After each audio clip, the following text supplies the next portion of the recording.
रखुमाई रखुमाई विठोबा रखुमाई जय जय जय विठोबा रखुमाई जय जय जय विठोबा रखुमाई विठोबा रखुमाई विठोबा रखुमाई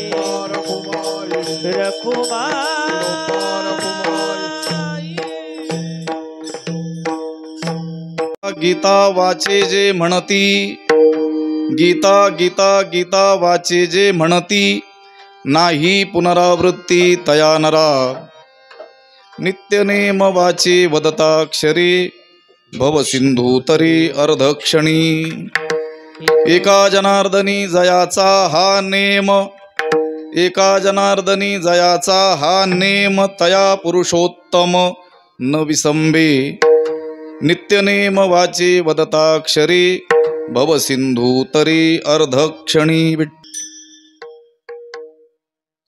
श्रीकांतं कमलावरं वररुचिं श्रेष्ठं रमावल्लभं मोक्तारं कलिपङ्कमग्नजनता वृन्दस्य भक्तप्रियम् गोपी गणवेष्टितं मधुरया वाण्या स्तुतं सज्जनैः तं भीमातटवासिनं प्रभुवरं श्री पांडुरंगं भजे पांडुरंगा करो प्रथम नमन चरणा संतांची या दुसरे चरणा संतांची या त्यांच्या कृपादाने कथेचा विस्तार कृपादाने कथेचा विस्तार बाबाजी सद्गुरुदास तुका बाबाजी सद्गुरुदास तुका जरा जन्म विनाशाय देह शुद्धि कराय च दिगंबर दयामूर्ते दत्तात्रेय नमोस्तुते नमामि सद्गुरुं शांतं सच्चिदानंद विग्रहं पूर्ण ब्रह्म परानंद मीशमालंदी वल्लभम ओम नमो ज्ञानेश्वरा करुणाकरा दयाळा तुमचा अनुग्रह लाधलो पावन झालो चराचरी नमो सद्गुरु तुकया ज्ञानदीपा नमो सद्गुरु सच्चिदानंद रूपा नमो सद्गुरु भक्त कल्याण मूर्ती नमो सद्गुरु भास्करा पूर्ण कीर्ती अखंड मंडलाकारं व्याप्तमेन चराचरं तत्पदं दर्शितमेन तस्मै श्री गुरवे नमः जयांचे केले स्मरण होय सकळ विद्यांचे अधिकरण तेची बंधू श्री चरण श्री गुरूंचे ते नमस्कारोनी आता गीता गीता गीता वाचे जे म्हणती नाही पुनरावृत्ती तया नरा नित्यनेम वाचे वदताक्षरे भव सिंधू तरे अर्धक्षणी प्राप्तस्थळी कीर्तन रूपी सेवेकरिता उपस्थित केलेला हा अभंग शांतीब्रह्म संत श्री एकनाथ महाराज यांचा 3 चरणांचा गीता महात्म्य या प्रकरणातील असून या अभंगद्वारे नाथ महाराजांनी गीतेचं महात्म्य सांगितलेलं आहे विठ्ठल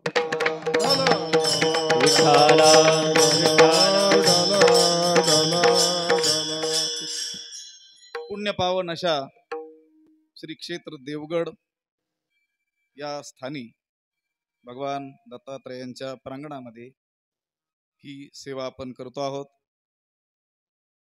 गुरुवर्य शांतीब्रह्म बाबाजींच्या आज्ञेनं ही सेवा माझ्याकडे आलेली आहे तशी ही गीता जयंतीची जी सेवा आहे श्री संत ज्ञानेश्वर महाराज संस्थानाकडे पूर्वापार चालत आलेली आहे वैकुंठवासी सद्गुरू बंशी बाबांनी अनेक वर्ष या ठिकाणी सेवा केली त्यांच्यानंतर त्यांच्या कार्याची धुरा सांभाळणारे वैकुंठवासी गोविंद बाबा त्यांनी देखील या गीता जयंतीची सेवा या ठिकाणी केली तदनंतर आदरणीय शिवाजी महाराज यांनी अनेक वर्ष या ठिकाणी सेवा केली आणि आता या वर्षीपासून ही सेवा करण्याची जबाबदारी संतांच्या कृपेनं आदरणीय गुरुवर्य बाबाजींच्या कृपेनं माझ्यावरती आलेली आहे आता ते जशी कृपा करतील आणि माझ्याकडून सेवा करून घेतील तशीच सेवा होणार आहे माझी अवस्था त्या अर्जुनापेक्षा बिकट झालेली आहे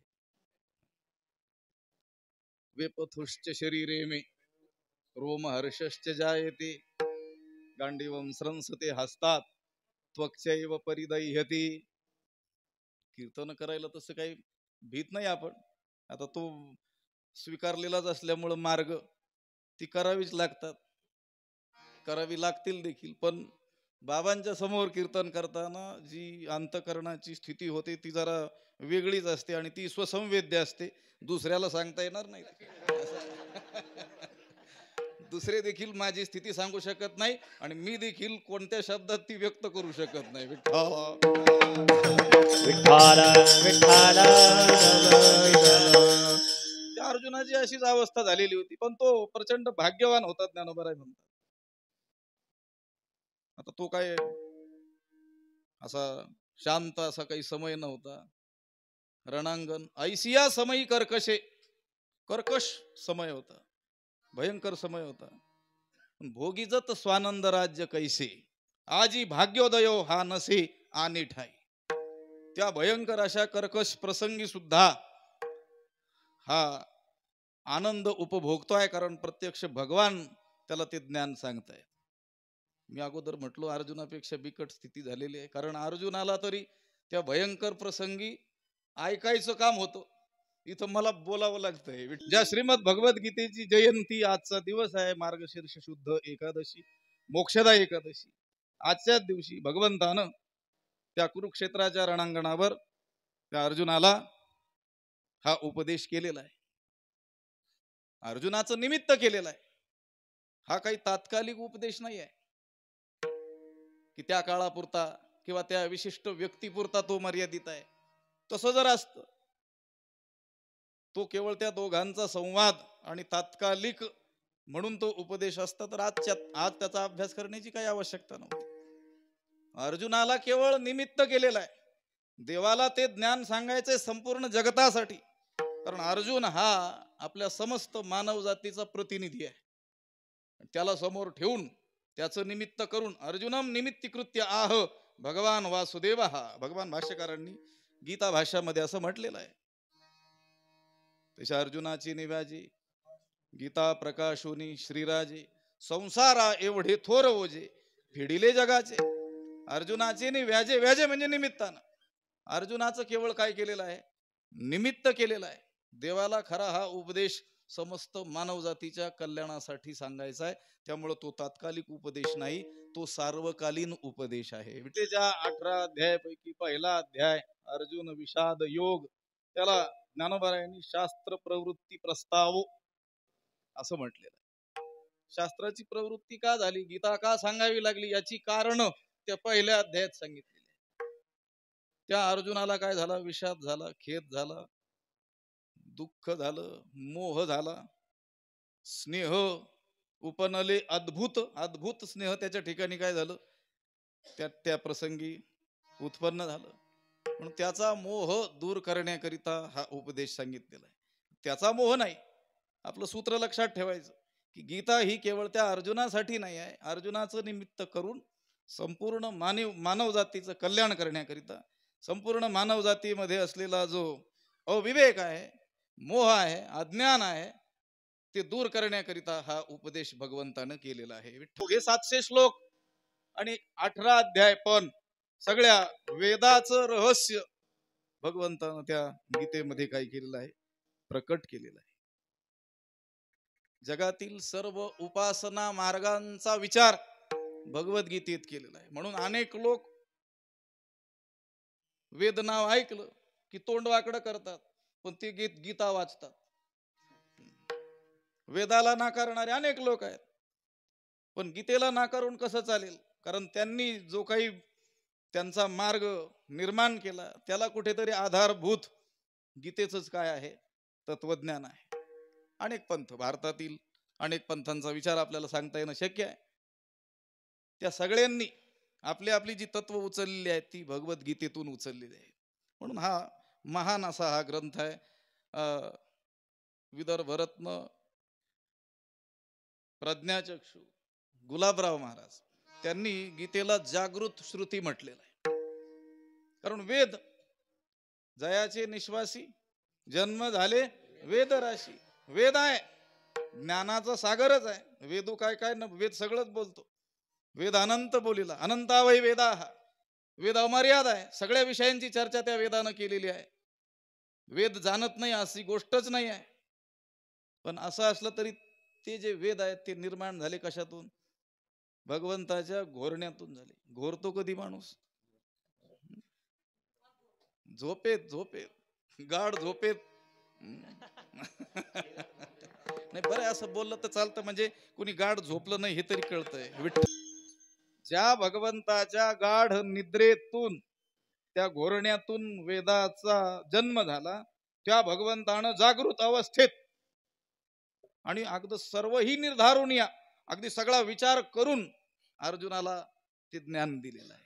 म्हणून गीतेची महत्ता ज्ञानोबरायांनी वर्णन केल्याप्रमाणे वेदाहून ही अधिकच आहे. विठ्ठला विठ्ठला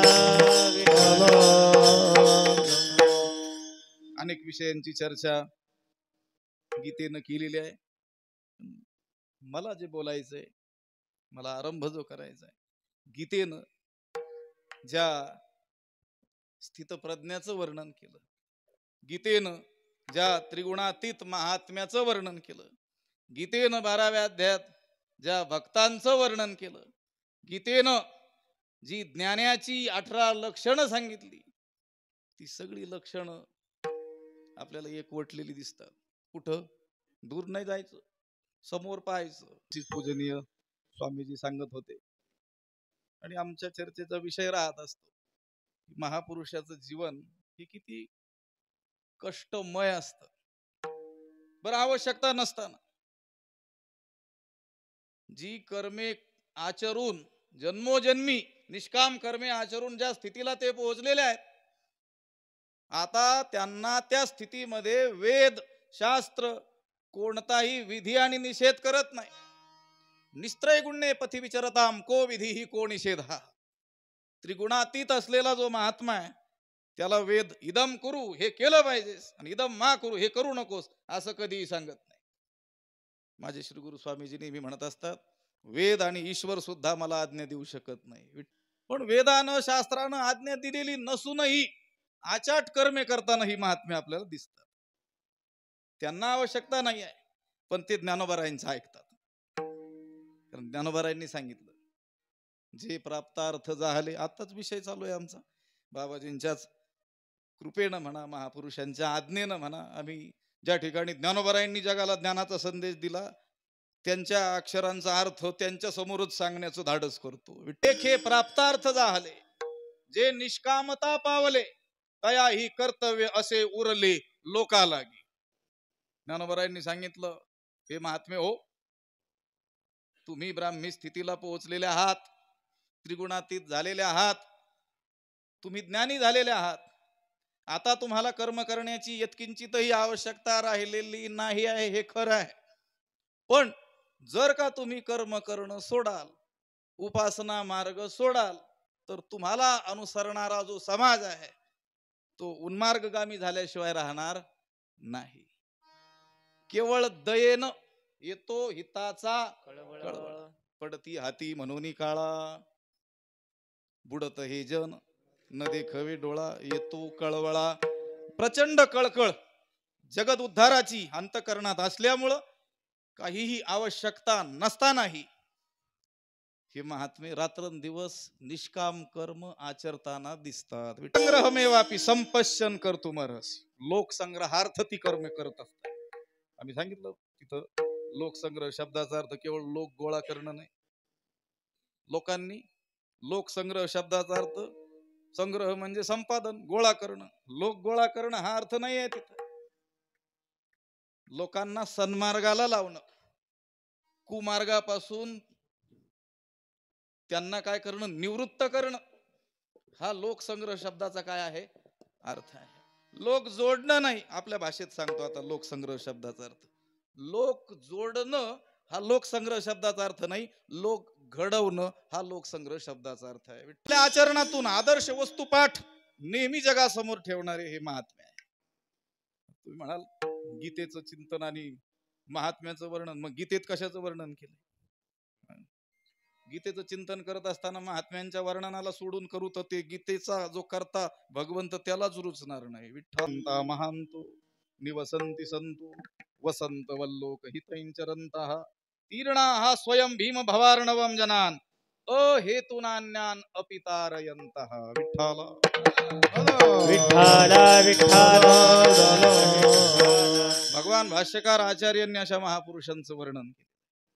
शांत महांतो निवसंती संत वसंत वल्लोक हितैंचरंतः. वसंत ऋतू ज्याप्रमाणे लोकहिताचं काम करतो त्याप्रमाणे संत हे जगद उद्धाराचं काम करत असतात. तीर्णा हा स्वयं भीम भवार्णवम जना. हा महाभयंकर असा भवसागर स्वतः ते उत्तीर्ण होऊन गेलेले आहेत. पहिलं तीराला ते आता जाऊन पोहोचलेले आहेत. त्यांना आता कोणतीही कर्मे करण्याची काहीच आवश्यकता नाही आहे. तरी सुद्धा अहेतू काही हेतू नाही आहे. येणे विना काय चाड आम्हा, येणे विना काय चाड आम्हा.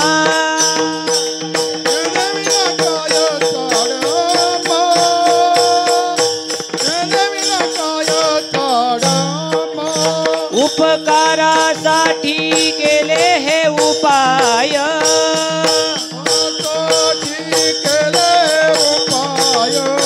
उपकारासाठी केले हे उपाय,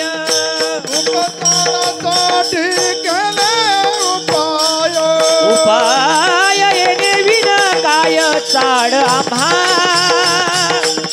येणे विना काय चाड आम्हा.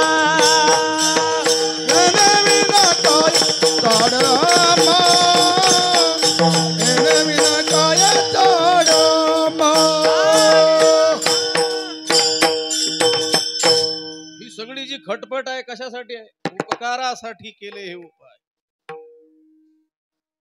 येणे विन काय चाड आम्हा. त्यांचं जे जीवन आहे ते आत्ताच जे जीवन आहे ते केवळ आणि केवळ कशासाठी आहे? तुका म्हणे आता उरलो उपकारा पुरता, उरलो उपकारा पुरता, उरलो उपकारा पुरता.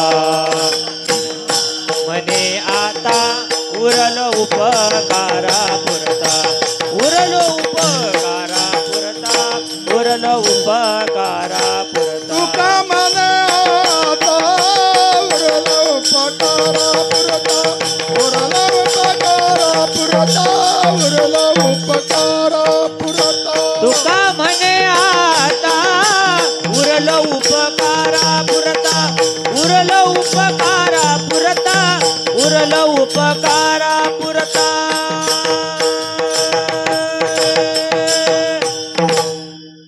तुका म्हणे आता उरलो कशासाठी? उपकारा करिता. उपकारासाठीच आमचं हे काय आहे? येथे उपकारासाठी, येथे उपकारासाठी,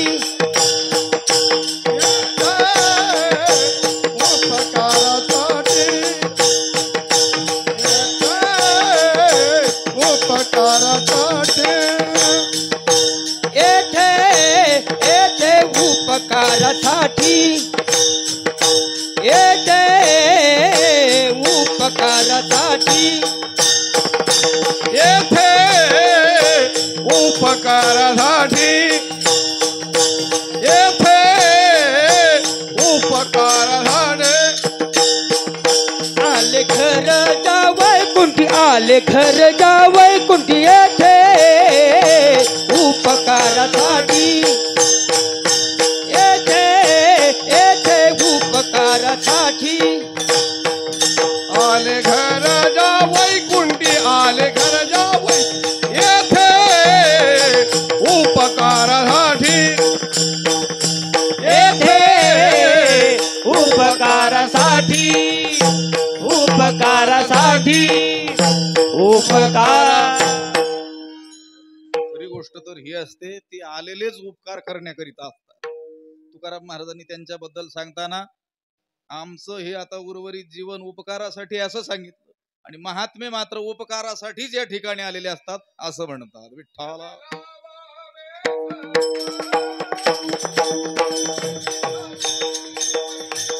पैकृती ऐशी साधूची, पैकृती ऐशी साधूची पैकृती.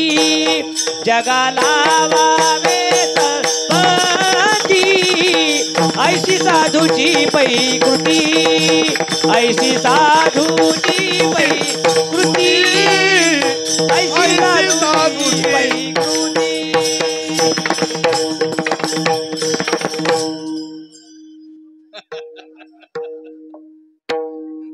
बरोबर आहे. बाबा म्हटले मसाला जास्त होईल. मसाला असावा पण कामापुरता. विठ्ठला विठाला विठाला विठाला जगा लावावे सत्पथी ऐसी साधूची पै कृती. साधूची कृती. साधू असं कर्म करतो की त्या कर्माला पाहून जग हे आपोआप सन्मार्गाला लागत असतं. मला सांगायचं होतं, महापुरुषांना कोणतंही कर्तव्य उरलेलं नसताना सुद्धा केवळ लोकसंग्रहार्थ जगत कल्याणासाठी त्यांना अनुसरणारा जो समाज आहे तो उन्मार्गगामी होऊ नये यासाठी ते अहोरात्र कष्ट असतात. इथं काय संबंध आहे. गुरुवर्य बाबाजी माझ्या समोर आहेत. त्यांना अनुलक्षूनच मी एवढं हे बोलतोय. मला त्यांना घेऊनच भगवद्गीतेकडे जायचंय. त्यांना आता गीता वाचण्याची आवश्यकता आहे का? गीतेतील जे तत्वज्ञान आहे तद्रूप ते होऊन गेलेले आहेत. आता गरज आहे का? नाही. पण तरी देखील सकाळी गीता पाठ झाल्याशिवाय बाबा देवगडच्या बाहेर पाऊल ठेवत नाही. विठ्ठला विठाला विठाला विठाला कशासाठी? त्यांची वाचायची राहिली का गीता? ज्यांची वाचायची राहिली त्यांनी वाचावी आणि जे वाचत आहेत त्यांनी आता आमची वाचून झाली असं समजू नये म्हणून. विठ्ठला विठाला विठाला विठाला विठाला विठाला. गुरुवर्य शांतीब्रह्म मारुती बाबा एकदा दवाखान्यात नेलं होतं पुण्याला. खिशात 2-4 जुने कागद घेऊन आले आणि दवाखान्यात नंबर येईपर्यंत वाचत बसले. म्हटलं काय आणलं? फाटलेल्या पंचदशीचे काही कागद होते. आता पंचदशी शिकायची राहिली का त्यांची? किती वेळेस शिकवली असेल त्यांनी? कशासाठी? वेळ वाया घालू नये. त्या दिवशी आमच्या गुरुवारी स्वामीजींचा व्हिडिओ आलता. कुठं प्रवास करत होते, त्या प्रवासात पुस्तक वाचत होते. वाचायचं राहिलंय का? नाही. अनेक वेळेस शिकवलेला ग्रंथ वाचत होते. कशासाठी? हे आपल्याला मार्गदर्शन आहे की जो महात्मा या भवसागराच्या पैल तीराला पोहोचलेला असून सुद्धा साधना मार्ग सोडत नाही, तर मग आपण साधनेलाच न लागलेले आपण काय करावं? साधनांची तत्परता करावी आणि जे लागलेलो आहोत त्यांनी साधना मार्गामध्ये दृढ राहावं. विठ्ठलाला निमित्त करून त्याला झालेला मोह दूर करण्याकरिता भगवद्गीता सांगितल्याचं पहिला अध्याय आपल्याला सांग. केवळ तो अर्जुनच मोहग्रस्त आहे असं नाही. हे जगातील प्रत्येक जीव काय आहे? मोहग्रस्त आहे. आणि त्या मोहामुळं, मोहाची व्याख्या आहे मोठ्या आहेत. एक सांगतो, गरिबी हटाव योजना. सत्यासत्य शोभना शोभन नित्यानित्य आत्मा अनात्मसु विपर्यय मोह. विठ्ठल. सत्य काय असत्य काय, नित्य काय अनित्य काय, शोभनीय काय अशोभनीय काय, आत्मा काय अनात्मा काय, याच्यामधला विपर्यय म्हणजे असत्याला सत्य समजणं, सत्याला असत्य समजणं, नित्याला अनित्य समजणं, अनित्याला नित्य समजणं. आत्म्याच्या ठिकाणी अनात्म बुद्धी आणि अनात्म पदार्थांच्या ठिकाणी आत्मबुद्धी, याला म्हणतात मोह. विठ्ठल. मोहरूपी मदिरेनं सर्व जगत बोलले, ते मोह मदिरा भ्रमले, विषय विखे गारले, अज्ञान पंकी बुडाले, निभ्रांत मारले. एक श्लोक आहे. आदित्यस्य गतारहैरः संक्षीयते जीवितम व्यापारैर बहुकार्य भार गुरुभिः कालो न विज्ञायते. दृष्ट्वा जन्म जरा विपत्ति मरणम त्रासश्च नोत्पद्यते. पीत्वा मोहमयीं प्रमाद मदिरा उन्मत्त भूतैन जगत. विठ्ठल. उन्मत्त झालेला आहे. कोण होतं उन्मत्त? मद्यपी, मद्यप्राशन करणार. म्हटले मग काय सगळे लोक मद्य पिले का? हो पिले. कोणतं? पीत्वा मोहमयीं प्रमाद मदिरा. मोहरूपी प्रमाद मदिरेचं पान करून हे संपूर्ण जगत उन्मत्त झालेलं आहे. त्यामुळं उलट येऊ श्लोकात दृष्ट्वा जन्मजरा विपत्ती मरणम त्रासश्च नोत्पद्यते. दृष्ट्वा पाहून जन्मजरा विपत्ती मरण त्रास क्लेश दुःख संकट हे सगळं डोळ्याने पाहतो. एक देख तसा एकाची दहने सगळं पाहतो, पण सावध काही होत नाही. का होत नाही? कारण हा मोहरूपी मदिरेनं भ्रमित झालेला आहे. विठ्ठल विठ्ठल विठ्ठल विठ्ठल. संपूर्ण जग मोहानं काय झालेलं आहे? ग्रस्त झाले. मोह दूर करण्याकरिता एकच उपाय आहे. काय उपाय आहे? त्या अर्जुनाला झालेला मोह, तो म्हणतो दुसऱ्या कोणत्याही उपायाने हा मोह दूर होईल असं काही मला दिसत नाही. केवळ तुझ्या वचनांनीच हा मोह दूर झाला तर होईल. विठ्ठल मगाशी मी भवभूतींचा जो साहित्यातील श्लोक सांगितला, जगाची आजची जी परिस्थिती आहे तंतोतंत जुळतोय. आदित्यस्य गतागतैर्हर संक्षीयते जीवितम. सूर्य रोज रोज उगवतो मावळतो. आपलं जीवन क्षीण होत चाललेलं आहे. आयुष्य कमी होत चाललेलं आहे. आयुष्य निमाले अंतुलीयेकडे. आयुष्य संपत चाललेलं आहे तरी देखील भविती गुडिया. विठ्ठला विठ्ठल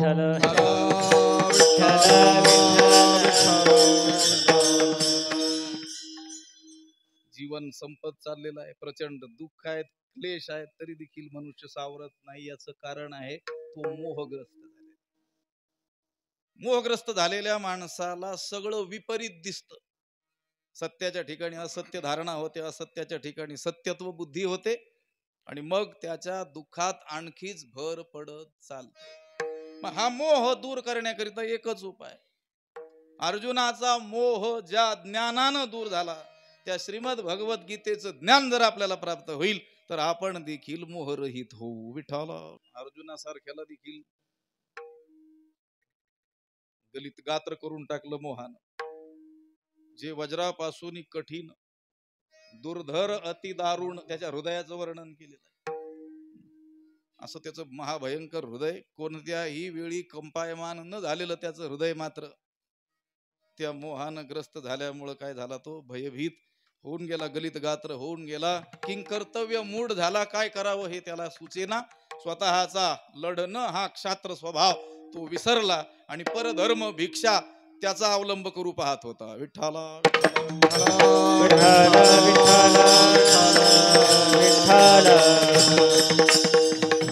पण या गीता रूपी ज्ञानानं, गीता ज्ञानानं त्याचा मोह काय झाला? दूर झाला. ज्ञानोबारायांनी श्रीमद भगवद्गीतेचं महत्व जवळजवळ 90-95 ओव्या आपल्याला संपूर्ण ज्ञानेश्वरीचं आलोडन केलं तर आपल्याला आढळतील. वेगवेगळ्या अंगानं वेगवेगळे उपमा दृष्टांत देऊन गीतेचं महत्व ज्ञानोबारायांनी सांगितलेलं आहे. थोडंसं पाहायचं, मी मगाशी शब्द वापरला, गरिबी हटाव योजना असते. कीर्तन प्रवचन म्हणजे गरिबी हटाव योजना. माझा काही शब्द नाही. वैकुंठवासी सद्गुरू वक्ते बाबा म्हणायचे, तासाभरात एका अभंगाचं समग्र चिंतन कसं काय केलं जाऊ शकेल? म्हणून नेहमी म्हणायचे. आम्ही एकदा गमतीनं म्हणालो, बाबा तुम्ही म्हणता त्याप्रमाणे कीर्तन प्रवचन ही गरिबी हटाव योजना आहे असे नका म्हटलं, पण कमीत कमी या योजनेत तरी भ्रष्टाचार नको म्हटलं. विठ्ठल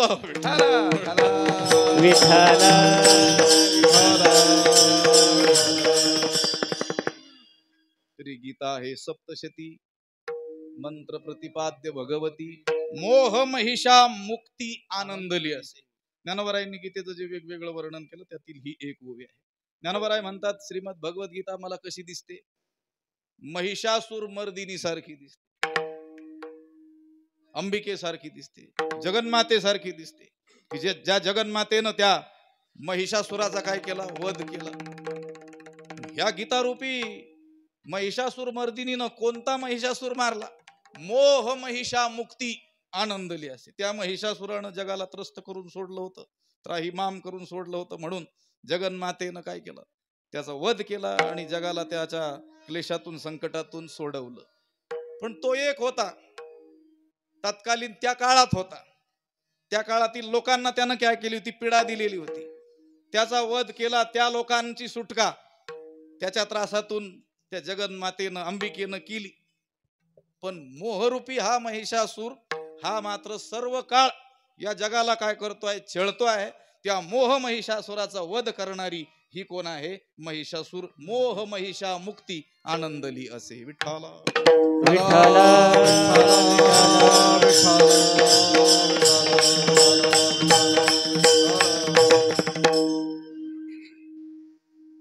वेगवेगळ्या अंगांनी ज्ञानोबारायांनी चिंतन केलंय. आपल्याला आपल्या वेळेच्या मर्यादेत अभंगाचं चिंतन करणं कर्तव्य आहे. गीतेची महती एवढी आहे की त्या गीतेचं अध्ययन, अर्थज्ञान जो प्राप्त करतो त्यालाही जे फळ गीता माता देते, त्या गीतेचा अर्थ जो जगाला सांगतो त्याला ती गीता माता जे फळ देते, अगदी त्या गीतेचं पठन करणाराला देखील तेच फळ देते. एवढंच नाही, या अभंगातील पहिल्या चरणाचा अन्वय आपल्याला दोन रीतीनं करता येणं शक्य असल्यामुळं त्या गीतेचं पठन, अर्थज्ञान दुसऱ्याला सांगणं, यापैकी कोणतीही गोष्ट केली नाही. केवळ मुखानं गीता गीता गीता असं जरी म्हटला तरी त्याला पुन्हा जन्माला यावं लागत नाही. अभंगाचं पहिलं गीता गीता गीता वाचे जे म्हणती, गीता गीता गीता वाचे जे म्हणती, गीता गीता गीता वाचे जे म्हणती, गीता गीता गीता वाचे जे म्हणती. गीता गीता गीता वाचे जे म्हणते, गीता गीता गीता वाचे जे म्हणते, गीता गीता गीता वाचे जे म्हणते, गीता गीता गीता वाचे जे म्हणती. नाही पुनरावृत्ती दया नरा, नाही पुनरावृत्ती दया नरा, नाही पुनरावृत्ती दया नरा, नाही पुनरावृत्ती दया नरा, नाही पुनरावृत्ती दया नरा, नाही पुनरावृत्ती दया नरा. नित्याने वृत्ती दया नरा, नाही पुनरावृत्ती दया नरा. नित्य नेम वाचे वदताक्षरे, नित्य नेम वाचे वदताक्षरे, नित्य नेम वाचे वदताक्षरे, नित्य नेम वाचे वदताक्षरे, नित्य नेम अक्षरे वाचे नित्य नेम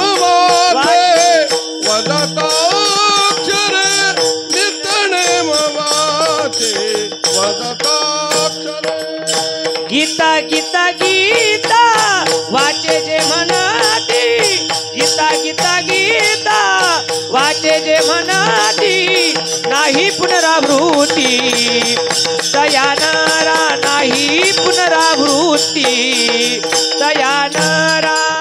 गीता गीता गीता वाचे जे म्हणती, नाही पुनरावृत्ती दया नरा, नाही पुनरावृत्ती दया नरा.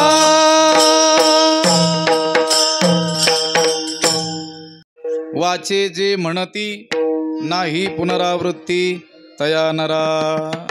जे वाचेन केवळ गीता गीता गीता असं म्हणतील, जसं आपण रामकृष्ण हरी रामकृष्ण हरी रामकृष्ण हरी अशी नामाची आवर्तन करतो, अगदी त्या पद्धतीनं गीता या शब्दाचं आपण काय करू, केवळ आवर्तन करू, तरी देखील जो या गीतेच्या नामाचं उच्चारण वारंवार करील त्याला पुनरावृत्ती नाही, त्याला पुन्हा जन्माला यावं लागणार, त्या नाही मागुता जन्म घेणे, त्याला परत जन्माला यावं लागणार नाही.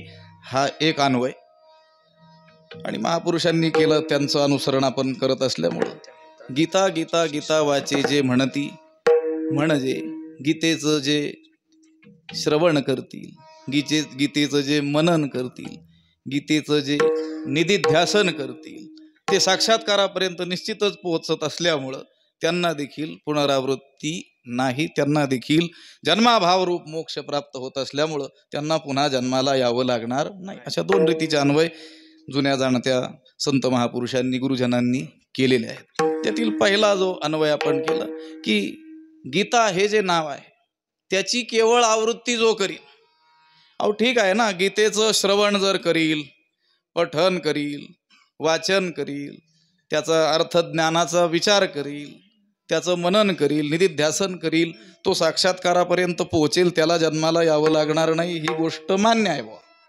पण केवळ गीता गीता गीता असं जो मुखाने म्हणेल त्याला जन्माला यावं लागणार नाही, ही गोष्ट काही पटत नाही, असं काही लोक म्हणतील. असं हे शेवटचं ऐकून घ्यायचं.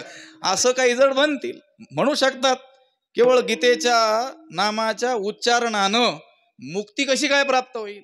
तर गोष्ट अशी आहे, हे केवळ गीतेबद्दलच बोलले गेलेलं आहे. दुसरे अनेक ग्रंथ आणि महान महान ग्रंथ सुद्धा या जगामध्ये आहेत, मोठमोठे ग्रंथ आहेत वेदांताचे, पण कोणत्याही ग्रंथाबद्दल असं म्हटलेलं नाही की त्या ग्रंथाच्या नामाचं काय करा, आवर्तन करा, फळ काय मिळेल, नाही पुनरावृत्ती तया नर. मग गीतेच्या बाबतीतच का म्हटलेलं आहे. तर ज्ञानोबाराय म्हणतात, म्हणून मज काही समर्थनी आता विषय नाही, गीता जाणा हे वाङ्मयी श्रीमूर्ती प्रभूची. गीता म्हणजे हे केवळ अक्षर नाही आहेत, तर ही भगवान श्रीकृष्णांची वाङ्मयीन मूर्ती आहे.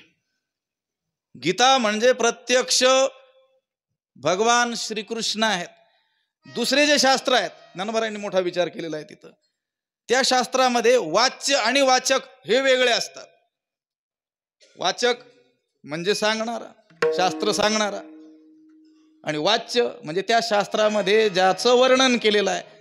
हे दोन काय असतात, नेहमी भिन्न असतात. किती मोठ्या विद्वानानं थोर लोकांनी ग्रंथ लिहू द्या, तो लिहिणारा वेगळा आहे, आणि ज्याच्याबद्दल लिहिलं जात आहे तो भगवंत काय आहे, वेगळा आहे. पण गीतेमध्ये तसं नाही, वाच्य आणि वाचक एकच आहेत. वाचक कोण, भगवान श्रीकृष्ण, आणि त्या गीतेच्या प्रतिपादनाचा विषय काय, परब्रह्म म्हणजे कृष्ण. वाच्य आणि वाचक एकच असल्यामुळं गीता ही भगवान श्रीकृष्णांहून वेगळी नाही. म्हणून गीता गीता गीता असं म्हणणं काय, आणि कृष्ण कृष्ण कृष्ण असं म्हणणं काय. आणि मग मला सांगा बरं, नाम म्हणता मोक्ष नाही, तुकोबर आहे तर मग बोलतीलच कडक. देवाचं नाम घेणाऱ्याला मोक्ष मिळत नाही, आशाचं ऐकू नका असं तुकोबर आहे सांगतात. विठ्ठला विठ्ठला विठ्ठला विठ्ठला मुखी नाम हाती मोक्ष, ऐशी साक्ष बहुतांची. गीता गीता गीता असं म्हणणं काय, आणि कृष्ण कृष्ण कृष्ण असं म्हणणं काय, हे काय झालं, एकच झालं. म्हणून गीता गीता गीता वाचे जे म्हणती, नाही पुनरावृत्ती तया नरा. म्हणून ज्याला कुणाला गीता उच्चारता येत नाही त्यानं काळजी करण्याचं काहीच कारण नाही. काळजी करण्याचं कारण नाही याचा अर्थ शिकायचं सोडून द्यायचं असंही. पण आता खरोखरच शाळेतच गेलेला नसेल, अक्षर ओळखही ज्याला नसेल, त्याला कोणी शिकवणारा उपलब्ध झालेला असून देखील आता त्या शिकवणाऱ्याला त्याला शिकवणं शक्य नसेल, कारण अक्षरांचीच ओळख नाही आहे. त्याच्या उद्धाराचा मार्ग काय, काही चिंता करायची नाही. नाथ महाराज सांगतात तसं त्यानं काय करायचं, मुखानं फक्त गीता गीता गीता गीता गीता असं काय करायचं, आवर्तन करायचं. विठ्ठला विठ्ठला विठ्ठला विठ्ठला. पण ज्याला अक्षर ओळख आहे त्यानं काय करायचं, त्यानं गीता वाचायची, शिकायची, कुणाकडून तरी शिकायची. इच्छा जर झाली तर शिकवणारा उपलब्ध करून देण्याची जबाबदारी भगवंताची असते. लोक म्हणतात आम्हाला शिकण्याची इच्छा आहे, शिकवणाराच कोणी नाही. असं नाही, पूर्वीचा काळ कदाचित तसा असेल देखील. पूजनीय गुरुवरे बाबा आहेत, त्यांच्या अध्ययनाचा जो काळ असेल कदाचित तसा असेलही. शिकवणारे लोक एवढे मोठ्या संख्येनं उपलब्ध नसतीलही. तीर्थाधिकामध्ये जाऊन तिथं राहून शिक्षण घ्यावं लागत होतं. पण आताचा काळ त्या मानानं खरोखरच भाग्यवंताचा काळ आहे. कुणी इच्छा करावी मला गीता शिकायची, त्याला जागेवर शिकवणारा काय आहे उपलब्ध आहे. ही भगवंताची कृपाच म्हणायची. विठ्ठला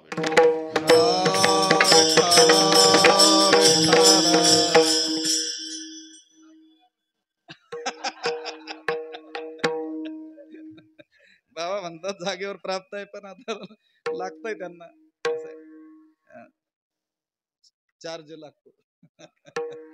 नाही, निष्काम लोक देखील आहेत उपलब्ध, तिथपर्यंत पोहोचत नाहीत आपले माणसं, किंवा त्यांना काही येतंय असं हे समजतच नाहीत लोक.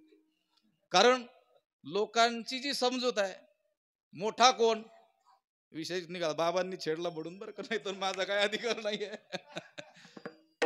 आज लोकांची दृष्टी काय, काल आम्ही 2 दिवसापूर्वी बोललो होतो. संसाराचं वैभव ही वेगळी गोष्ट आहे आणि साधूचं वैभव ही वेगळी गोष्ट आहे. संसारी हा वेगळ्या गोष्टींना शोभतो आणि साधू हा वेगळ्या गोष्टीनं काय होत असतो, शोभत असतो.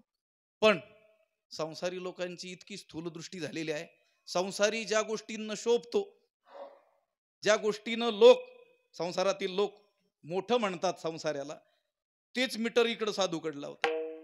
ते म्हणत नाहीत योग्याची संपदा त्याग आणि शांती, ते नाही. मोठा साधू कोण, बाबा म्हणतात त्याप्रमाणे ज्याचा रेट जास्त असेल. ही लोकांची दृष्टी आहे, दूषित आहे, हे अज्ञान आहे. असं आहे. लोक आहेत, उपलब्ध आहेत. तुमच्यासारख्या महात्म्यांच्या कृपेनं अनेक ठिकाणी अनेक विद्यार्थी आहेत की जे त्यांना विनवणी केली तर आपल्याला शिकवू शकतील. पण इच्छा झाली पाहिजे. विषय काय, जर अक्षर ओळख आपल्याला असेल तर गीता वाचायची आपण आवर्जून शिकलं पाहिजे. वाचता येत असेल तर त्याचा अर्थ जाणण्याचा काय केला पाहिजे, प्रयत्न केला पाहिजे. अर्थ कळत असेल तर त्याप्रमाणे वागण्याचा प्रयत्न केला पाहिजे. महाभारतातील एक वचन आपल्याला सांगायचं, अज्ञेभ्यो ग्रंथीन श्रेष्ठाः ग्रंथिभ्यो धारिणो वराः धारिभ्यो ज्ञानिन श्रेष्ठाः ज्ञानिभ्यो व्यवसायिनः. 4 मुद्दे त्यांनी सांगितले. अज्ञ जो मनुष्य आहे, अक्षर शत्रू जो मनुष्य आहे, ज्याला वाचता येत नाही आहे, त्याच्यापेक्षा वाचणारा बरा. वराह म्हटलेलं वरियान श्रेष्ठ आहे. ज्याला वाचताच येत नाही त्याच्यापेक्षा वाचणारा म्हणजे ज्ञानेश्वरी वाचणारा बरं, गीता वाचणारा बरा, किंवा वाचता येत असूनही वाचत नाही त्याच्यापेक्षा वाचणारा बरा. हा पहिला वर्ग. अज्ञेभ्यो ग्रंथीन श्रेष्ठाः ग्रंथिभ्यो धारिणो वराः. पण जो केवळ वाचतो त्याच्यापेक्षा ज्याच्या पाठ होतं, कंठस्थ होतं, बिना पाहता तो म्हणू शकतो. जसं हरिपाठ काकडा वगैरे आपल्या पाठ असतो, सहस्रनाम पाठ असतं, त्यामुळे पुस्तक समोर नसेल तरी प्रवासातही आपण त्याचं आवर्तन करू शकतो. म्हणून केवळ वाचणाऱ्यापेक्षा ज्याच्या पाठ होतं तो बरा. धारिभ्यो ज्ञानिन श्रेष्ठाः. आणि केवळ हा पाठांतर केलं, एकही अक्षराचा अर्थ कळत नाही, अर्थाविन पोथी नातराय म्हणतात, त्याच्यापेक्षा अर्थ कळणारा बरा. कोणापेक्षा कोण बरा, वाचतच नाही त्याच्यापेक्षा वाचणारा बरा. जो वाचतो त्याच्यापेक्षा ज्याच्या पाठ होतं तो अधिक बरा. केवळ पाठ होतं त्याच्यापेक्षा ज्याला अर्थ कळतो तो बरा. हा सगळ्यात बरा नाही बरं. ज्ञानिभ्यो व्यवसायिनः. आणि ज्याला अर्थ कळतो त्याच्यापेक्षा देखील जो अर्थ आपल्या जीवनात उतरवतो तो सर्वात श्रेष्ठ. विठ्ठल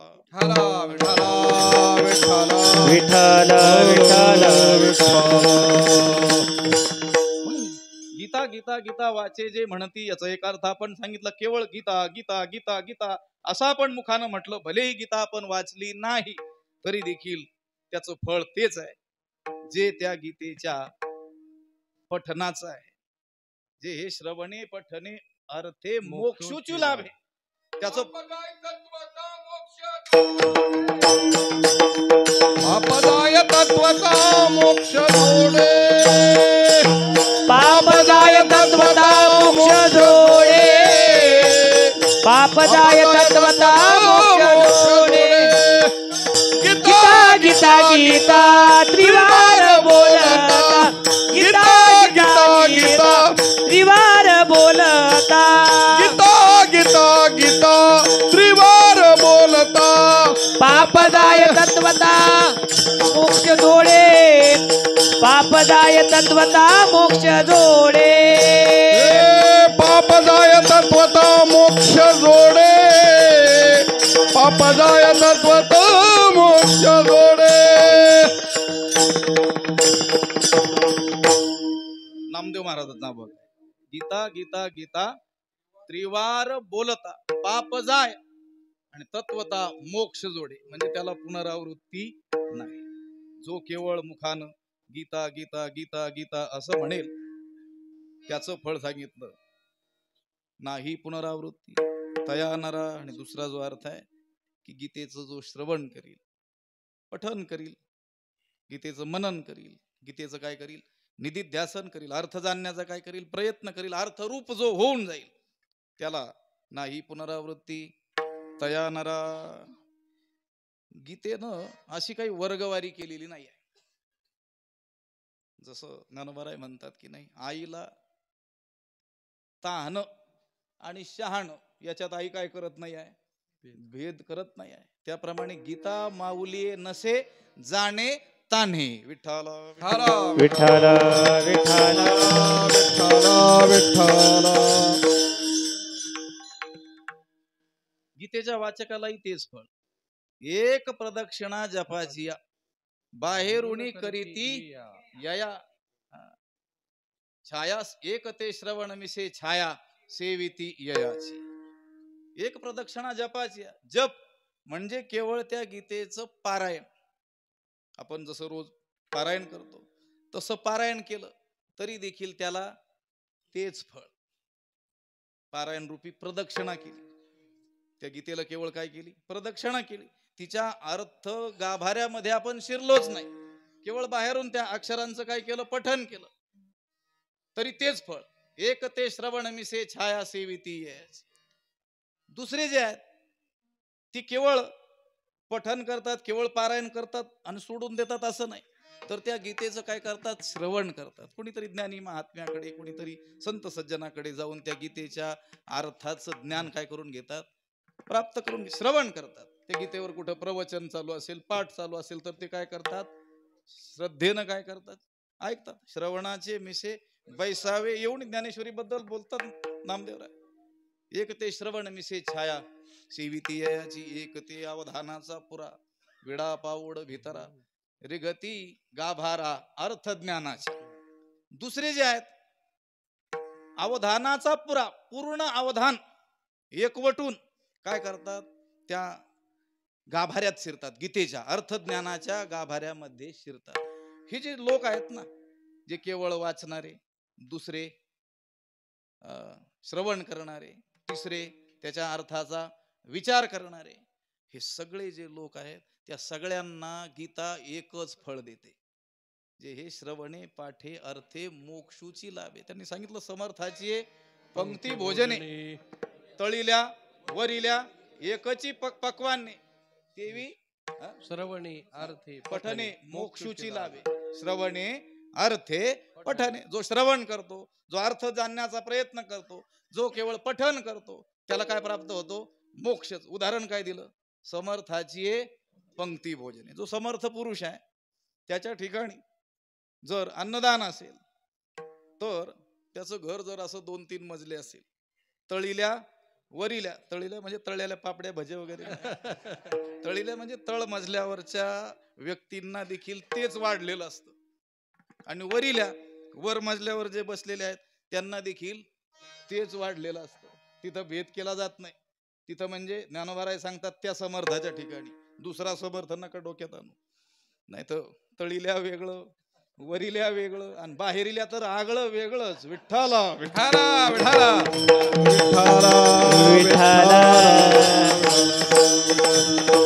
जैसा समर्थ उदाता कोणा ते नास्ती न म्हणे, अगदी त्या पद्धतीनं ही गीता माऊली काय करते, भेद करत नाही. हे उदाहरण का दिलं, तळील्या वरिल्या. वरिल्या श्रेष्ठ लोक, तळील्या कनिष्ठ, बाहेरचे कनिष्ठ अति कनिष्ठ, पण त्या सगळ्यांना एकच पदार्थ, सारखेच पदार्थ ज्याप्रमाणे त्या समर्थ सज्जनाच्या घरी असतात, अगदी त्याच पद्धतीनं गीता माऊली सुद्धा तिचं श्रवण करणारा असेल, तिचा अर्थ जाणणारा असेल, पठन करणारा असेल. एथ जीवे जरी नहाल हे तुझवे जरी नहाल तरी पाठे तेची होईल नाही पाठ मिशे तिंबाल जिभची जरी. म्हणजे एखादा पूर्णपणे त्या गीतेला आपलं जीवन काय करील, समर्पित करील, त्याचा अर्थ जाणण्याचा प्रयत्न करील, त्याचं श्रवण करील, कुणाकडे तरी शिकेल, शिकविल, सगळं जीवन त्या गीतेला त्यानं काय केलं, वाहून घेईल, तरी अर्थे तोच अर्थरूप, तोही अर्थरूप होऊन जाईल.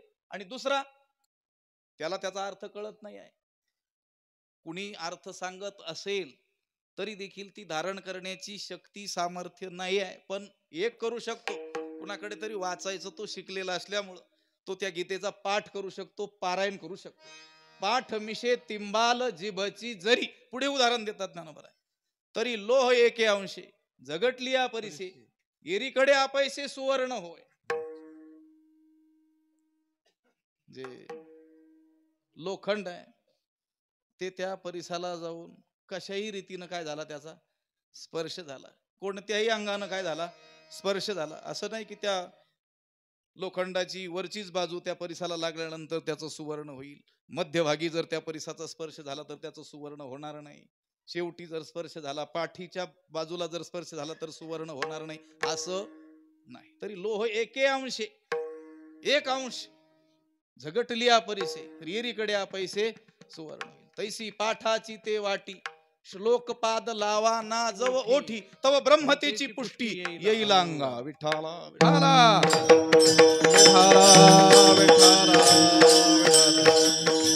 त्याप्रमाणे पाठाची ते वाटी, जणू काही वाटी, वाटीमध्ये काही पेय पदार्थ, दूध वगैरे, खीर, आपण उचलून काय करतो, तोंडाला लावतो. ज्ञानोबा म्हणतात पाठाची ते वाटी, म्हणजे पारायण रूपी पाठाची वाटी, गीतेचं पारायण रूपी पाठाची वाटी लावा ना जाऊ ओठी, म्हणजे आपल्या ओठानं त्याचा काय केला, केवळ उच्चार केला. तव ब्रह्मतेची पुष्टी येईल अंगा. त्याच क्षणाला तो ब्रह्मस्वरूप होण्याला आरंभ त्याचा झालेला आहे. विठ्ठल. आणि एखाद्याला ते वाचताही येत नाही, दुसरा वाचतोय, तेही श्रद्धापूर्वक भाव धरून या वगैरे ऐकण्याची क्षमता नाही आहे. ना येणेशी मुख वाकडे करोनी ठेकाल कान वडे. एखादा कोणीतरी सज्जन पुरुष गीतेचं पारायण करतोय आणि तिथून एखादा मनुष्य चाललाय आणि त्याच्या कानावर ते शब्द पडल्याबरोबर त्यानं काय केलं, मुख वाकडं केलं, दुसरीकडे तोंड फिरवलं, पण शब्द तर कानात जाणारच ना. ते त्याच्या इच्छा नसताना सुद्धा त्याच्या कानात त्या गीतेची गेलेली जी अक्षरं आहेत ना, ती अक्षर सुद्धा त्याला ब्रह्मरूपता प्राप्त करून दिल्याशिवाय राहणार नाहीत. विठ्ठल करणारे ज्ञानोबा आहेत. वर्णेविषयी भगवद्गीता आहे. ज्ञानोबांनी सांगितलं होतं, आधीची विवेकाची वरी प्रतिपादी श्रीकृष्ण जगजेठी आणि भक्तराज किरीटी परिसत्वासे. आधीची विवेकाची गोष्ट आहे भगवद्गीता, ही गोष्ट आहे, कथा आहे. पण कशाची कथा आहे?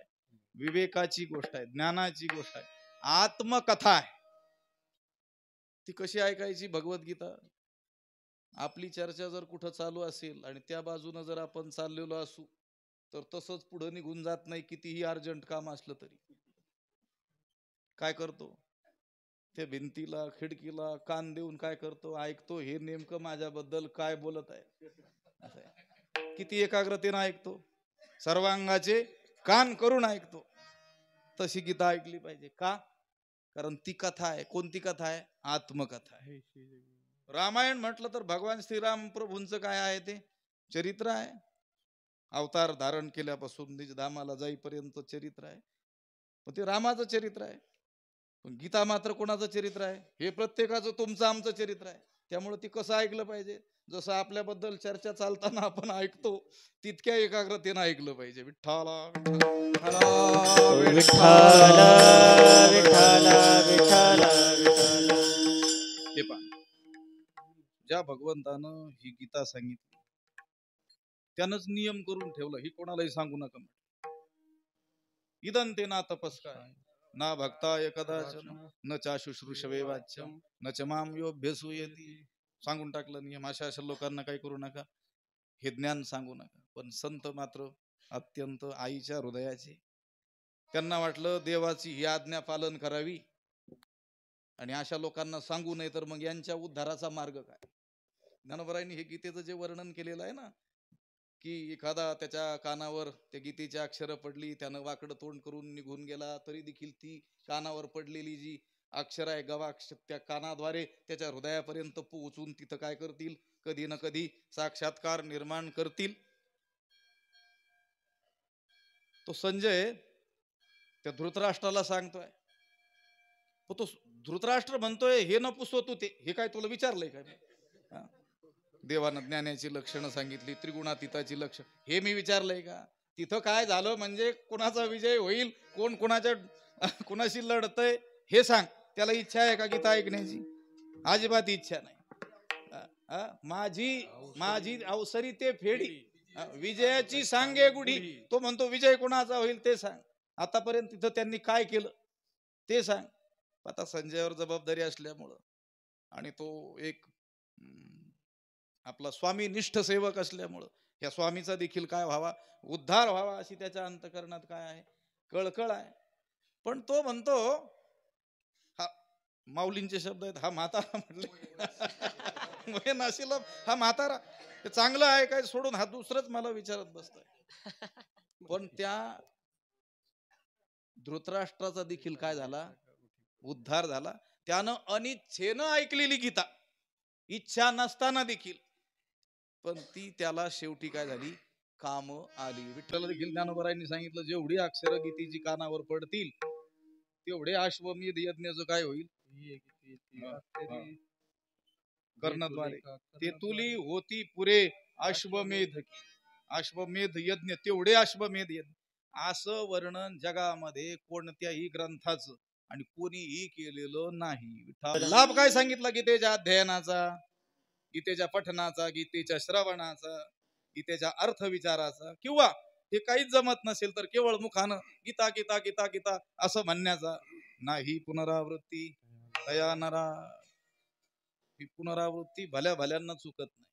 आ ब्रह्म भुवना लोका पुनरावर्ती नोर्जुन, एरवी ब्रह्मपणाचे भडसे न चुकतीची पुनरावृत्तीचे वळसे, निवटल्याचे जैसे पोट न दुखे. विठ्ठला ब्रह्मेशाना परवते वाढणे नाही जीवाते.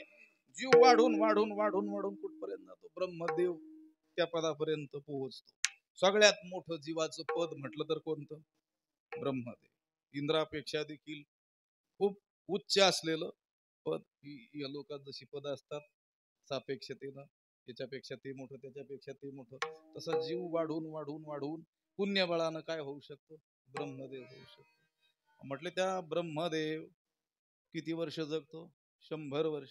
आपल्यासारखे त्याचे वर्ष आहेत का? नाही. 12 महिन्याचे 1 वर्ष असं 100 वर्ष तो जगतो. 30 दिवसाचा महिना असा त्याचा देखील 30 दिवसाचा महिना आहे. 24 तासाचा दिवस त्याचा देखील 24 तासाचा दिवस आहे. पण आपल्यासारखा नाही. त्याचे 12 तास म्हणजे काय, ही 4 युग 1000 वेळेस जातात, त्यावेळेस त्याचे दिवसाचे 12 तास होतात. महर्यत ब्रह्मणो विदुः, तेच मराठीत सांगतो मी. 1000 वेळेस 4 चौकड्या निघून जातात, त्यावेळेस ब्रह्मदेवाचे दिवसाचे 12 तास होतात. आणि पुन्हा 1000 वेळेस ही 4 युग गेली की पुन्हा त्याच्या रात्रीचे 12 तास. असा त्याचा 1 दिवस, असे 30 दिवसाचा महिना, 12 महिन्याचं वर्ष, असा 100 वर्ष ब्रह्मदेव जगतो. पण पुन्हा पुनरावृत्ती मात्र त्यालाही चुकत. पुनरावृत्तीच्या मापा शिग झाला. उलट पुनरावृत्तीचं जे माप भरलं जातं शिगेवर त्याला बसवतं, कारण मोठा तो आहे. मग मान तिथं देखील पाहिजे की नाही, लक्षात आलं. काही लोकांना सन्मानाची हवा असते की नाही, कुठे देखील. आम्ही तर गमतीला म्हणत, आता बाबा पुढे आहेत, मला फार काही जास्त बोलता येत नाही. तसंही एखाद्या ठिकाणी जर काही बाबांची क्षमा मागून बोलतो, काही लोकांना मान सन्मानाची एवढी हवा असते. एखाद्या ठिकाणी जर मार खाण्याचा जर सोहळा असेल तर ते म्हणतील अगोदर मला मारा. विठ्ठल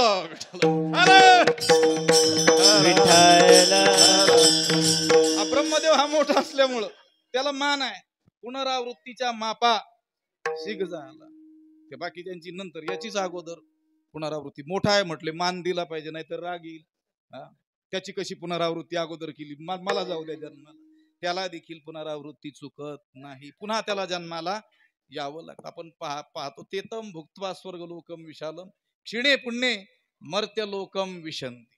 पुण्याची पावटी सरे सवेची इंद्रपणाची उटी उतरे, मग येऊ लागती माघारे मृत्यू लोका. या मृत्यू लोकात पुन्हा त्यांना जन्मावं लागतं, गर्भवासादी दुःख भोगावी लागतात, पुन्हा जन्म घ्यावा लागतो.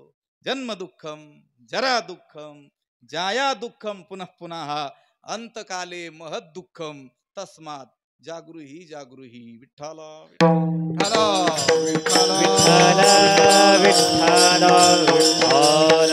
एवढा सर्वश्रेष्ठ मानव देह आपल्याला प्राप्त झालेला आहे. देव दुर्लभ मानव देह याला म्हणतात. स्वर्गातील देव देवता मृत्यू लोकी व्हावा जन्म स्वर्गीचे अमर इच्छिताती इच्छिताती देवा मृत्यू लोकी व्हावा जन्मा. एवढं देव दुर्लभ असलेला हा मनुष्य देह, पण यामध्ये सुद्धा काही क्लेश कमी आहेत का? एक जन्माचा आपण विचार केला, संत तर या मधल्या क्लेशांना गणितातच धरत नाहीत. ते फक्त दुःख मोजत असतात. कोणतं? गर्भवासाचं. काय सांगू, गर्भीची यातना, भयंकर दुःख आणि अंतकाळाचं दुःख, जन्माचं आणि मरणाचं. मधल्या दुःखाची गणतीच नाही. आपल्या दृष्टीनं ते दुःख तर आपल्याला काय आहे, अपरोक्ष नाहीत परोक्ष आहेत. आपल्या दृष्टीनं दुःख कोणते? हे मधलेच, अपमानाचे, दारिद्र्याचे, रोगाधिकांचे होणारे दुःख. पण हेही काही थोडे आहेत का? एवढा श्रेष्ठ जन्म असून सुद्धा नको नकोसा वाटतो. एवढ्या दुःखांनी भरलेला हा जन्म आहे. श्रेष्ठ मानव जन्म सुद्धा दुःखानच भरलेला आहे. मग तुम्ही विचार करा, कुत्र्याचा जन्म, गाढवाचा जन्म, बैलाचा जन्म, किती किती यातना त्यांना भोगावी लागत असेल. आता त्या कुत्र्यानं कोणाचा काही अपराध नाही केला तरी दिसलं की लोक त्याला दगड मारतात. कुठं लागेल? त्याच्या डोळ्याला लागेल की पाठीत लागेल की त्याच्या मर्मस्थानी लागेल, त्याचा मृत्यू ओढावेल, निकामी होईल त्याचा एखादा शरीरातील अवयव घटक. कोणी विचार करतंय का? नाही. बरं, त्यांना काही खायला मिळतंय का वेळेवर? आहे का विचार? किती किती दुःख. ही पुनरावृत्ती झाली नाही पाहिजे, ही टळली पाहिजे. हे सर्व दुःखाची मालिका ती सुरू होते जन्मापासून. जन्म झाला तर मरण आहे. जातसे ध्रुव मृत्यू. जन्म झाला नाही तर मरणाचं दुःखच भोगावं लागणार नाही. जन्म झाला नाही तर अपमानाधिकाचं दुःख भोगावं लागणार नाही. जन्म झाला नाही तर या दारिद्र्याधिकाचं काय भोगावं लागणार नाही, दुःख भोगावं लागणार नाही. ही मूळ कारण काय आहे?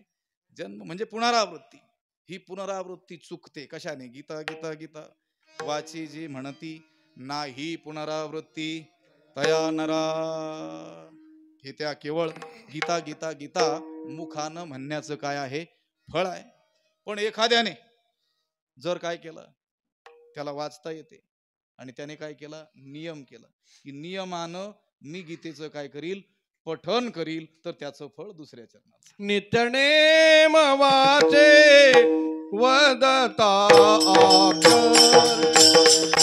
नित्यनेम वाचे वदता आकर. नित्यनेम वाचे वदताक्षरे. नित्यनेम वाचे वदताक्षरे.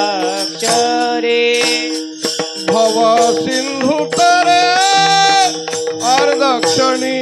भव सिंधु तरे अर्धक्षणी. नित्यनेम वाचे वदता अक्षरे. नित्यनेम वाचे वदता अक्षरे. भव सिंधू तरे अर्धक्षणी. भव सिंधू तरे अर्धक्षणी. नित्यनेम वाचे वदताक्षरे. नित्यनेम वाचे वदताक्षरे. नित्यनेम वाचे वदताक्षरे. भव सिंधु तरे अर्धक्षणी. भव सिंधु तरे अर्धक्षणी. नित्यनेम वाचे वदताक्षरे. भव सिंधु तरे अर्धक्षणी. भव सिंधु तरे अर्धक्षणी.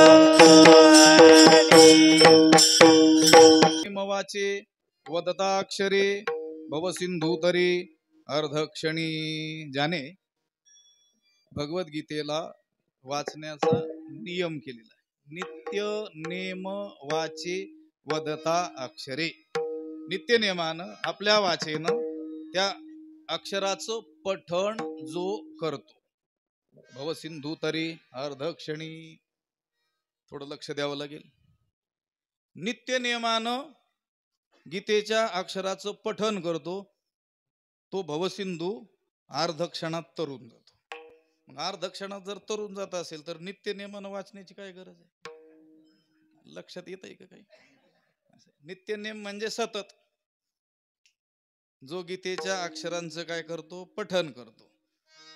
तो हा भवसिंधू किती क्षणात तरून जातो? अर्धक्षणात. अर्धक्षण म्हणजे क्षणाचा अर्धा भाग गेला. बोलता बोलता 4-6 क्षण निघून गेले. मग जर अर्धक्षणात तो जर तरून जात असेल तर नित्य नियमानं वाचण्याची गरज काय? काय खोटं आहे काय? खोटंही नाही. अर्धक्षणातच तो भवसिंधू तरून जातो हेही खरं आहे. पण तो अर्धक्षण येण्याकरिता वारंवार नित्य नियमानं वाचावं लागतं. विठ्ठला विठ्ठला.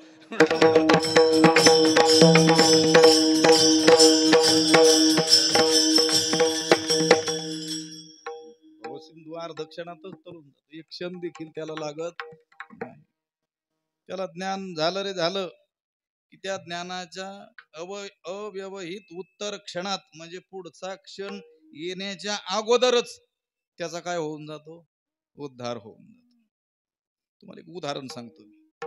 आपलं जर जिल्हाधिकारी कार्यालयात मोठ्या अधिकाऱ्याकडं काम असेल तर ती त्याच्याकडे पोहोचलेली फाईल ती पास व्हायला किती वेळ लागतो? म्हणजे किती वेळात तो पास करतो? झालं 10-20 मिनिटात होणारच आहे पास. असं किती सही करायला किती वेळ लागतो? थोडस. त्याला सही करायला जेवढा वेळ लागतो तेवढा लागतो. किती वेळ लागतो?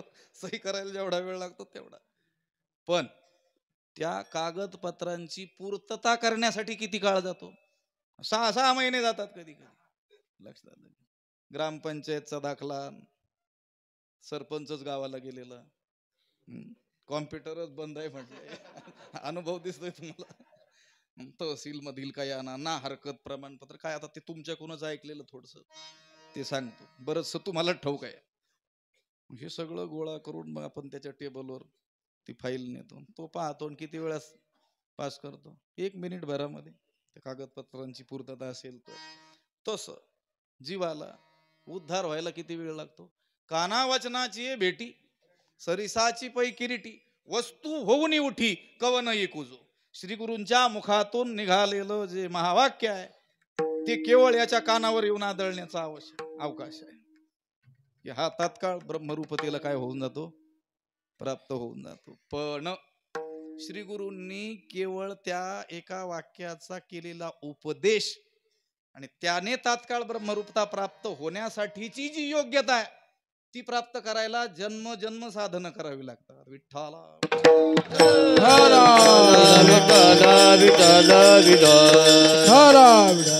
देवाने कृपा केली त्यासाठी जन्मोजन्मी आम्ही बहु पुण्य की बहुनाम जन्मना म्हणते ज्ञानवान माम प्रपद्यते.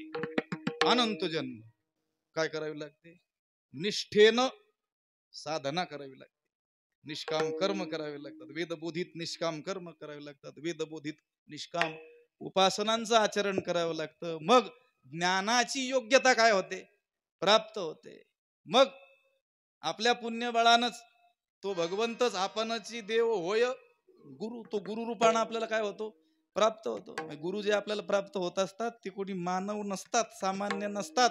ते कोण असतात? आपल्या पूर्व पुण्याईनं भगवंतानच त्यांच्या रूपानं आपला उद्धार करण्याकरिता ते आपल्या समोर मानव रूपात आलेले असतात. विठ्ठला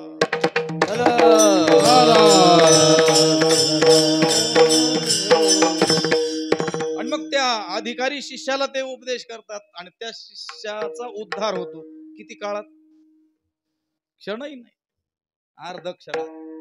तसं गीतेचं पठण जर नित्य नियमानं आपण करत जाऊ तर एक दिवस अशी स्थिती निर्माण होईल की आपला अधिकार तयार होईल आणि तो भगवंतच गुरुरूपानं आपल्याला उपदेश करील आणि आपण तो भवसिंधू जो उत्तीर्ण होण्यास अतिशय कठीण म्हणून सांगित दैवी हेषा गुणमयी मम माया दुरत्यया मामे वै प्रपद्यन्ते माया मेतांतरंती ते त्या तरंती पदावर ज्ञानोबरायांनी मोठा काय केलेला आहे, विस्तार केलेला आहे. कोणी कोणी या भवसिंधूतून उत्तीर्ण होण्याचा प्रयत्न केला. तिथले मासे, भोवरे, खडक, या सगळ्या मगरी, या सगळ्यांचं काय केलेलं आहे, वर्णन केलेलं आहे की स्वयंबुद्धीच्या बाही रिगाले तयाजी. काही म्हटले आम्हाला फार बुद्धी आहे, आम्हाला काही गुरु करण्याची आवश्यकता नाही. मार्गदर्शका वाचून देखील हा भवसिंधू आम्ही तरुण पैल तीराला जाऊ. ते म्हटले ते कुठे गेले सांगताच येत नाही. ज्ञानोबरायला सांगता येत नाही म्हटल्यानंतर कुठे गेले असतील ते. विठ्ठला विठ्ठला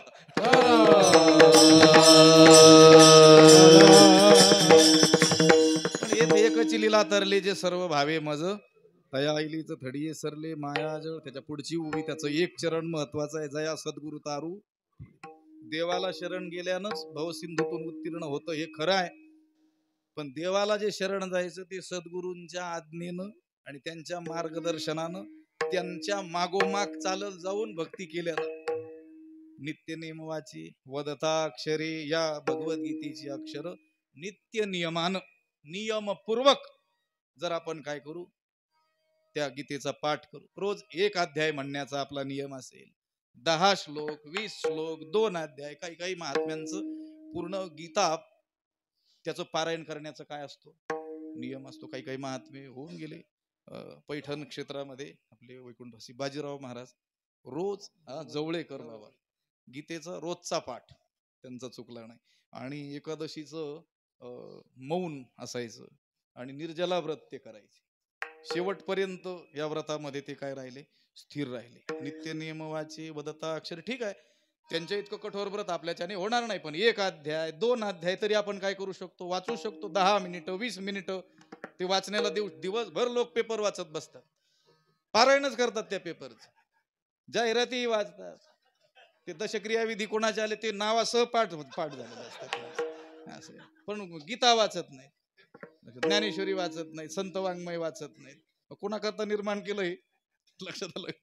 ज्ञानोबा फिटो विवेकाची वाणी हो काना मनाची जिनी देखो आवडे तो खाणी ब्रह्मविद्येची. कशासाठी निर्माण केलं आम्ही? जगातील विवेकाचा अज्ञानाचा दुष्काळ दूर व्हावा म्हणून हे सद्ग्रंथ निर्माण केले. आणि देखो आवडे तो खाणी ब्रह्मविद्येची. ज्याला इच्छा निर्माण होईल त्याला ब्रह्मविद्या प्राप्त व्हावी.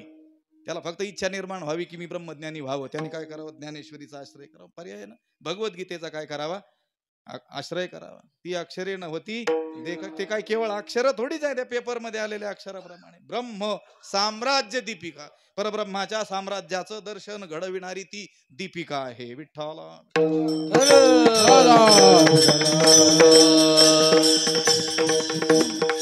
संतजन हीच गोष्ट आपल्यावर बिंबवण्याकरिता मगाशी मी आरंभ जो केला होता, त्यांना आवश्यकता नसली तरी देखील कठोरतेनं ते नियमाचं काय करतात, पालन करतात. कोणासाठी? आपण त्यांच्याकडे बघून शिकावं की यांना आवश्यकता नसताना सुद्धा हे जर या व्रताचं एवढं निष्ठेनं पालन करत असतील तर आपण ते केलंच पाहिजे. विठ्ठल नेम वाचे वदता अक्षरे भवसिंधू तरी अर्धक्षणी. आणि ज्यानं हा नियम आपल्या जीवनामध्ये अंगीकारलेला आहे भगवंत त्याला कधीही विसरत एक जनार्दनी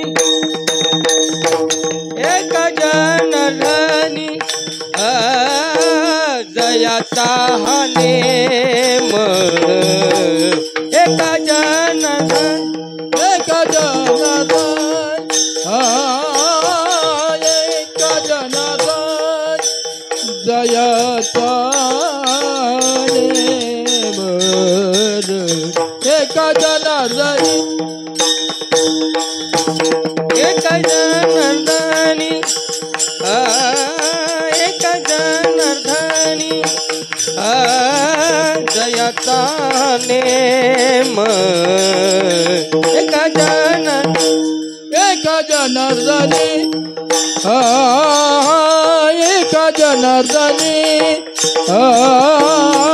जयाचा नेम. एक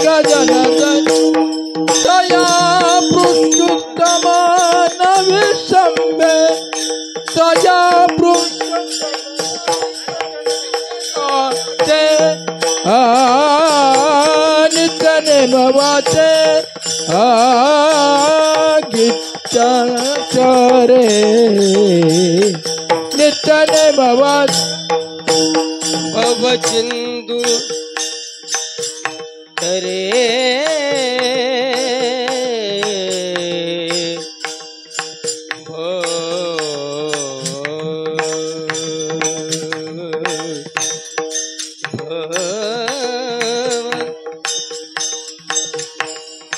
भवसिंधू तरे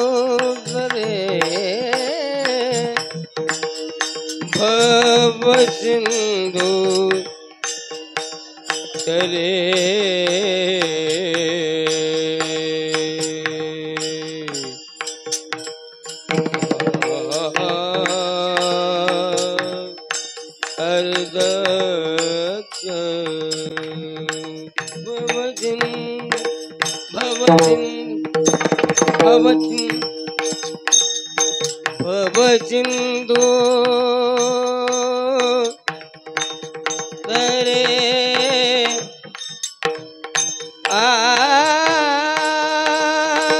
भवसिंधू तरे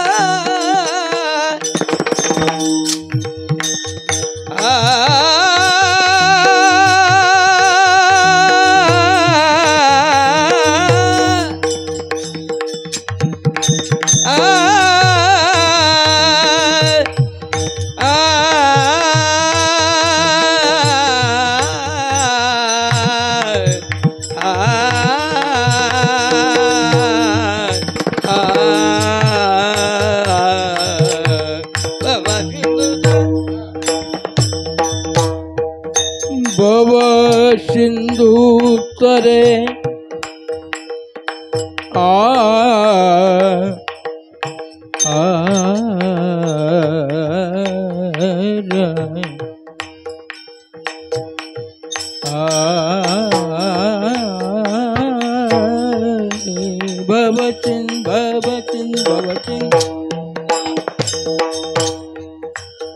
भवसिंधू तरे हरि दक्षिण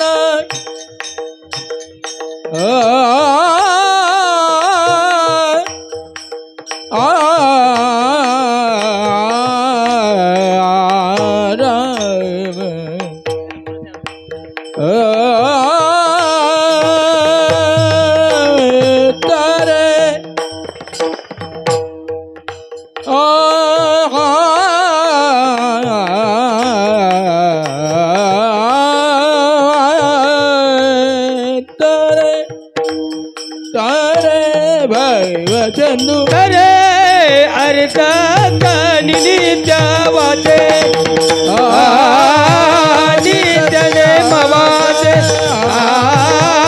वदता अक्षरे नित्य नेम वाचे ज्ञानेश्वर माऊली ज्ञानराज माऊली तुकाराम जय जय ज्ञानेश्वर माऊली ज्ञानराज माऊली तुकाराम ज्ञानेश्वर माऊली ज्ञानराज माऊली जय जय ज्ञानेश्वर माऊली ज्ञानराज माऊली जय जय ज्ञानेश्वर माऊली ज्ञानराज माऊली ज्ञानेश्वर माऊली ज्ञानराज माऊली जय जय ज्ञानेश्वर माऊली श्री समर्थ सद्गुरु किशनगिरी महाराज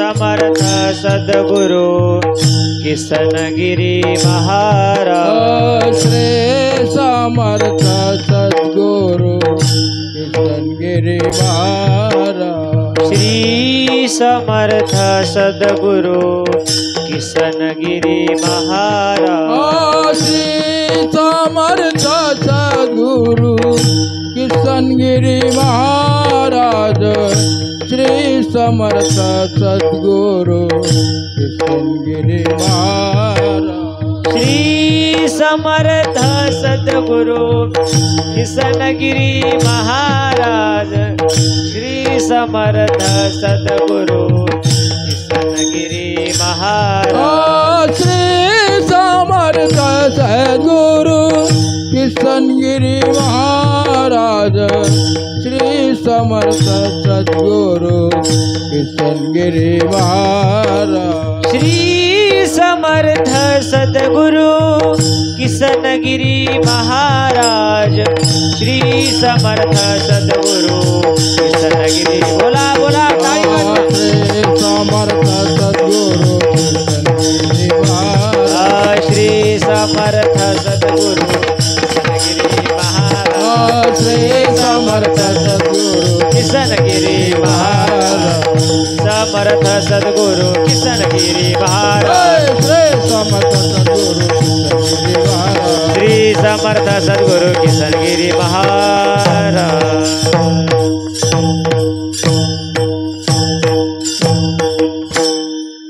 नित्य नेम वाचे वदता अक्षरे नित्य नियमान गीतेचं पारायण करणं हा नियम म्हणा. कोणता का होईना नियम ज्यानं आपल्या जीवनामध्ये अंगीकारलेला आहे त्याचं फळ तया पुरुषोत्तम न विसंबे. कारण देवाचं व्रत आहे ये यथा माम प्रपद्यन्ते तांस तथैव भजाम्यहम. हा गीता गीता म्हणण्याच्या निमित्तानं म्हणा किंवा गीतेचं उच्चारण करण्याच्या निमित्तानं म्हणा त्या देवाचं स्मरण करत असल्यामुळं तो देव देखील याचं काय करील नित्य स्मरण करील.